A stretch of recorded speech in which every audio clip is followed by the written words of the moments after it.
ওম শান্তি। আজ ৩/১১/২০২৩ প্রাত মুরলী। বাবা বলেছেন, মিষ্টি বাচ্চারা জ্ঞানযোগের শক্তির দ্বারা বায়ুমণ্ডলকে শুদ্ধ বানাতে হবে। সদর্শন চক্রের দ্বারা মায়ার উপরে বিজয় প্রাপ্ত করতে হবে। আজকের প্রশ্ন, কোন একটি কথায় প্রমাণিত হয়ে যায় যে আত্মা কখনো জ্যোতিতে লীন হয় না? উত্তরে বাবা বলেছেন, বলা হয় যা তৈরি রয়েছে তাই আবার তৈরি হচ্ছে। সুতরাং আত্মা নিশ্চয়ই নিজের পার্ট রিপিট করে। যদি জ্যোতি জ্যোতিতে লীন হয়ে যায় তাহলে তো পার্ট শেষ হয়ে গেল, তখন অনাদি ড্রামা বলাটা ভুল হবে। আত্মা এক পুরানো দেহ ত্যাগ করে অন্য ধারণ করে, লীন হয় না। আজকের গীত ও দূরের পথিক। ওম শান্তি। এখন যে যোগী ও জ্ঞানী বাচ্চারা আছে যারা অন্যদের বোঝাতে পারে, তারা এই গীতের অর্থ যথার্থভাবে বুঝবে। মানুষ মাত্রই সবাই এখন কবরে আছে। কবরে থাকা তাদের বলা হয় যাদের জ্যোতি অনুজ্জ্বল, যারা তমপ্রধান হয়েছে, যারা স্থাপনা করেছে এবং জন্ম জন্ম রক্ষণাবেক্ষণের কার্যে নিমিত্ত হয়েছে। তারা সবাই নিজের জন্ম পূর্ণ করেছে। আদি থেকে অন্ত পর্যন্ত কোন কোন ধর্মের স্থাপনা হয়েছে তার হিসেব করা যায়।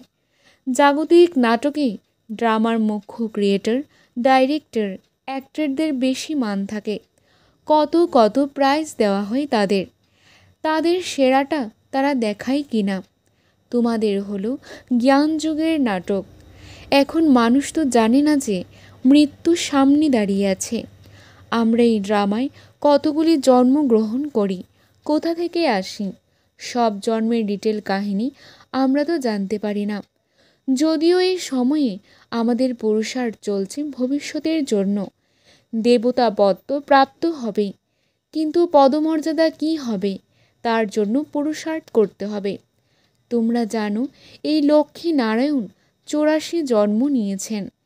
এবারে এনারা নিশ্চয়ই রাজারানী হবেন। ফিচার্সও জানা আছে। প্র্যাকটিক্যালি সাক্ষাৎকার করানো হয়, ভক্তি মার্গেও সাক্ষাৎকার হয়। তারা তো যার ধ্যান করে তারই সাক্ষাৎকার হয়। কৃষ্ণের শ্যামল চিত্র দেখে তারই ধ্যান করলে সাক্ষাৎকার হয়ে যাবে।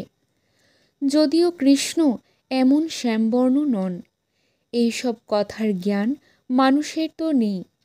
এখন তোমরা প্র্যাকটিক্যালি আছো, সূক্ষ্ম বতনেও দেখো, বৈকুণ্ঠেও দেখে থাকো। আত্মা ও পরমাত্মার জ্ঞান আছে, আত্মারই সাক্ষাৎকার হয়। এখানে তোমরা যে সাক্ষাৎকার করো তোমাদের কাছে সেই সবের জ্ঞান আছে। বাইরে যারা থাকে তাদেরও আত্মার সাক্ষাৎকার যদিও বা হয়, তবু নলেজ নেই। তারা তো আত্মা, কেউ পরমাত্মা বলে দেয়। আত্মা স্টার তো বটেই, অনেক দেখা যায়। যত মানুষ ততই আত্মা। মানুষের শরীর দেখা যায় এই চোখের দ্বারা, আত্মাকে দিব্য দৃষ্টি দ্বারা দেখা যায়। মানুষের রং রূপ ভিন্ন ভিন্ন হয়, আত্মা ভিন্ন হয় না। সবাই একরকম, শুধু পার্ট প্রতিটি আত্মার ভিন্ন ভিন্ন হয়। যেমন মানুষ ছোট বড় হয়, তেমনি আত্মা ছোট বড় হয় না। আত্মার সাইজ এক। যদি আত্মা জ্যোতিতে বিলীন হয়ে যায় তাহলে পার্ট রিপিট করবে কিভাবে? গায়নও আছে, যা তৈরি আছে তাই আবার তৈরি হচ্ছে। এ হলো অনাদি ওয়ার্ল্ড ড্রামা চক্র ঘুরতেই থাকে। এই কথা বাচ্চারা তোমরা জানো। মশার মতন আত্মারা ফিরে যায়। মশাদের এই চোখ দিয়ে দেখা যায়। আত্মাকে দিব্যদৃষ্টি ছাড়া দেখতে পারবে না। সত্যযুগে তো আত্মার সাক্ষাৎকারের দরকার থাকে না। বুঝতে পারে যে আমরা আত্মা, আমাদের এক শরীর ত্যাগ করে অন্য নতুন শরীর ধারণ করতে হবে। পরমাত্মাকে তো জানিই না। যদি পরমাত্মাকে জানি তাহলে সৃষ্টিচক্রের কথাও জানা উচিত। সুতরাং গীতটিতে আছে আমাদেরও সাথে নিয়ে চলো। শেষ সময়ে সবার দুঃখ হবে, নিমন্ত্রণ সবাই পায়। নিমন্ত্রণ দেওয়ার কত যুক্তি বের হচ্ছে। পিস পিস সবাই বলে, কিন্তু শান্তির অর্থ কেউ বোঝে না। পিস কিভাবে হবে তোমরা তা জানো। যেমন ঘানিতে সর্ষে পেশাই হয়, তেমনি সবার শরীর বিনাশে শেষ হয়। আত্মারা মিশবে না, তারা তো ফিরে যাবে। এমন লেখাও আছে যে আত্মারা মশার মতো উড়ে যায়। এমন নয় সব পরমাত্মারা উড়ে যাবে। মানুষ কিছু বোঝে না। আত্মা ও পরমাত্মার তফাৎ তারা জানে না। বলেই আমরা হলাম ভাই ভাই, তাহলে ভাই ভাই হয়ে থাকা উচিত। তারা এই কথা জানে না যে সত্যযুগে ভাই ভাই অথবা ভাই বোন সবাই নিজেদের মধ্যে ক্ষীরখণ্ড হয়ে চলে। সেখানে নোনাজল হওয়ার কথাই নেই। এখানে দেখো, এখনই ক্ষীরখণ্ড পরক্ষণেই নোনাজলে পরিণত হয়। একদিকে বলে হিন্দু চিনি ভাই ভাই, তারপরে কাঠামো গড়ে আগুন দেয়। দৈহিক ভাইদের অবস্থা দেখো, রুহানি সম্পর্কের কথা তো জানে না।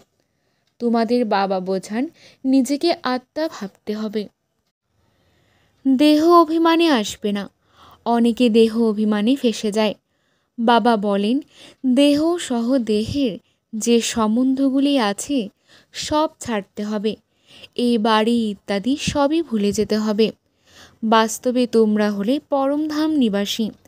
এখনই তোমাদের সেখানে যেতে হবে যেখান থেকে পার্ট করতে এসেছো। তারপরে আমি তোমাদের সুখের জগতে পাঠিয়ে দেব। তাই বাবা বলেন উপযুক্ত হতে হবে। গড কিংডম স্থাপন করছেন। ক্রাইস্টের কোনো কিংডম ছিল না। তিনি হয়তো পরে যখন সংখ্যায় লক্ষ লক্ষ খ্রিস্টান হয়েছে তখন কিংডম তৈরি করেছিলেন। এখানে তো নিমেষে সত্যযুগে রাজত্ব স্থাপন হয়। কতখানি সহজ কথা। যথাযথভাবে ভগবান এসে স্থাপনা করেছেন। কৃষ্ণের নাম দিয়ে সব ভুল হয়ে গেছে। গীতায় আছে প্রাচীন রাজযোগ ও জ্ঞান, সে তো প্রায় লুপ্ত হয়ে যায়।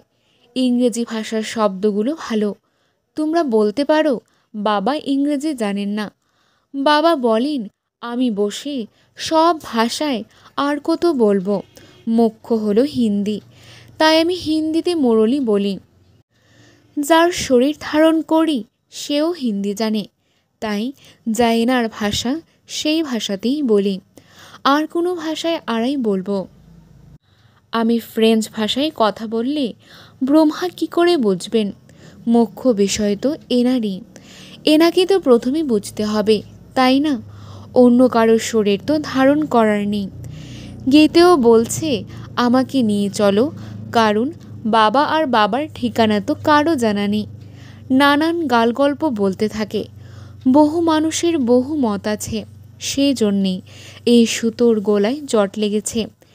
বাবা দেখো কিভাবে বসে আছেন। এই চরণ দুটি কার? সে তো আমার, তাই না? আমি লোন দিয়েছি। শিব বাবা টেম্পোরারি ব্যবহার করেন, যদিও চরণ দুটি তো আমার, তাই না? শিবের মন্দিরে চরণ রাখা হয় না, চরণ রাখা হয় কৃষ্ণের। শিব তো হলেন উঁচুর থেকেও উঁচু, তাহলে ওনার চরণ আসবে কোথা থেকে? হ্যাঁ, শিব বাবা ঋণ নিয়েছেন। চরণ তো হলো ব্রহ্মার। মন্দিরের ষাঁড় দেখানো হয়েছে। ষাঁড়ের উপরে বসে যাত্রা হবে কিভাবে? ষাঁড়ের উপরে শিব বাবা বসবেন কিভাবে? শালগ্রাম আত্মা যাত্রা করে মনুষ্য দেহে আসে। বাবা বলেন আমি তোমাদের যে জ্ঞান বলি সেসব প্রায় লুপ্ত হয়েছে।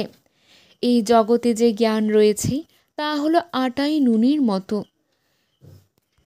সেই জ্ঞান কেউ বুঝতে পারে না। আমি এসে জ্ঞানের সার বোঝাই।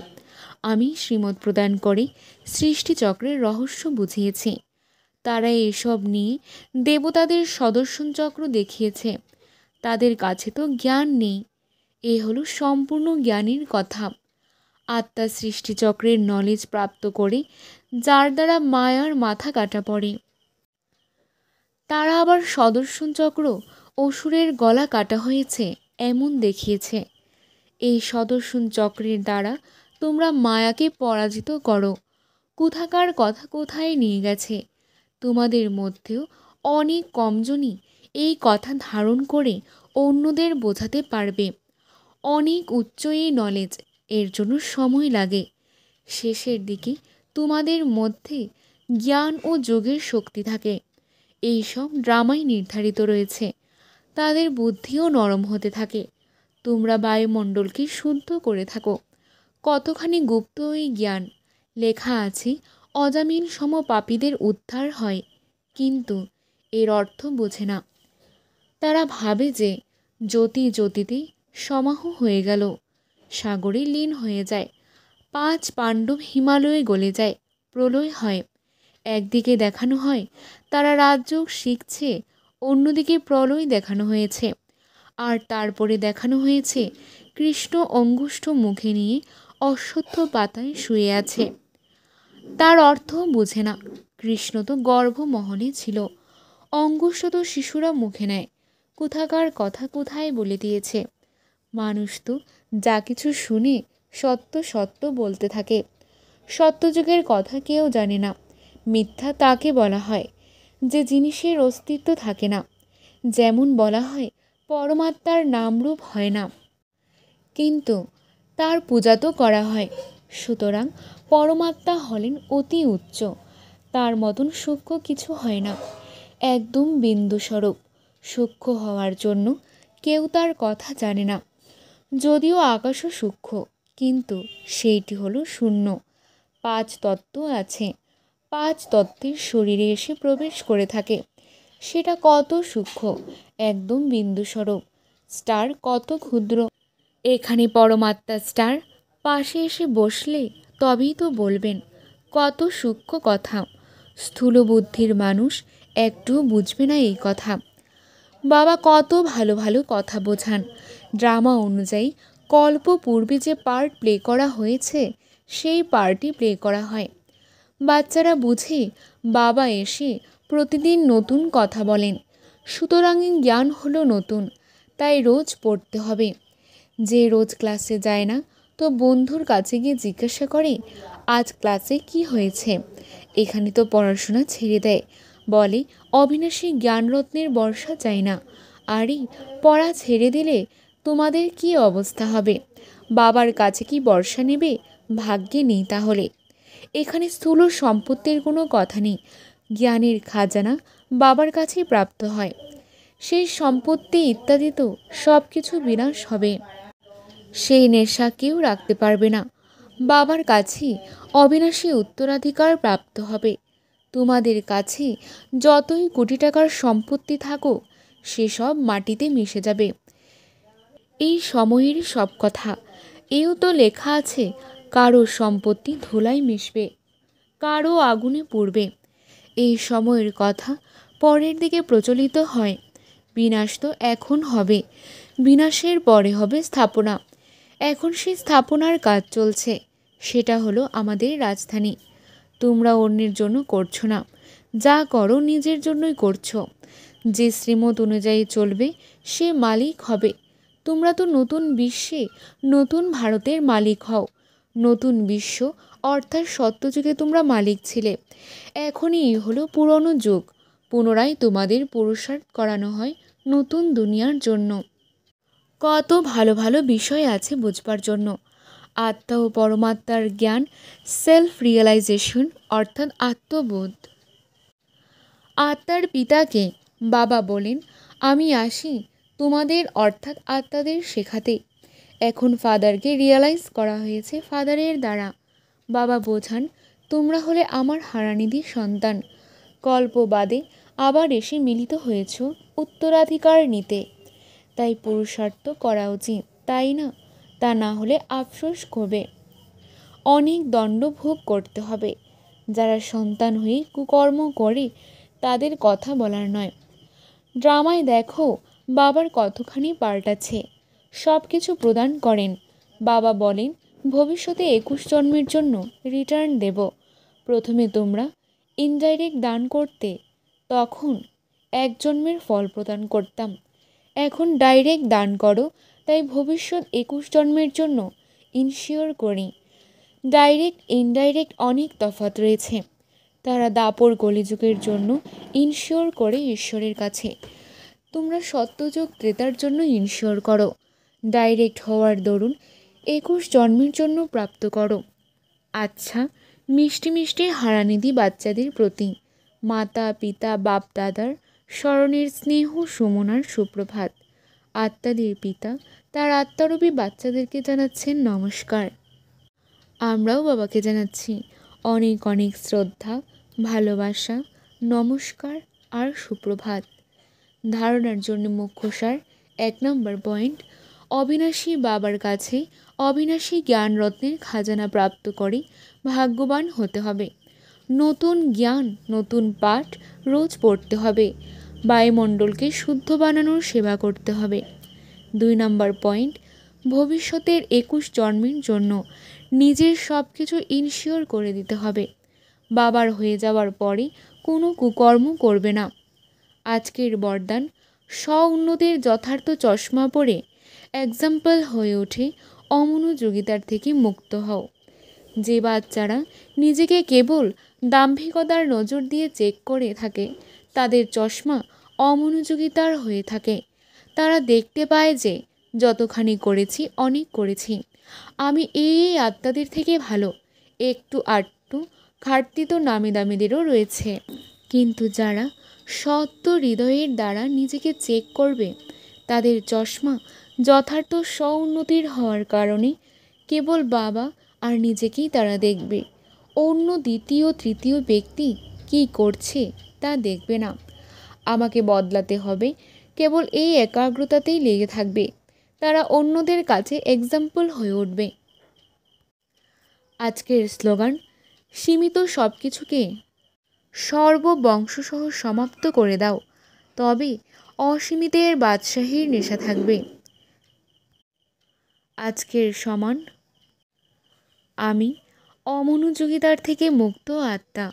আচ্ছা, ওম শান্তি।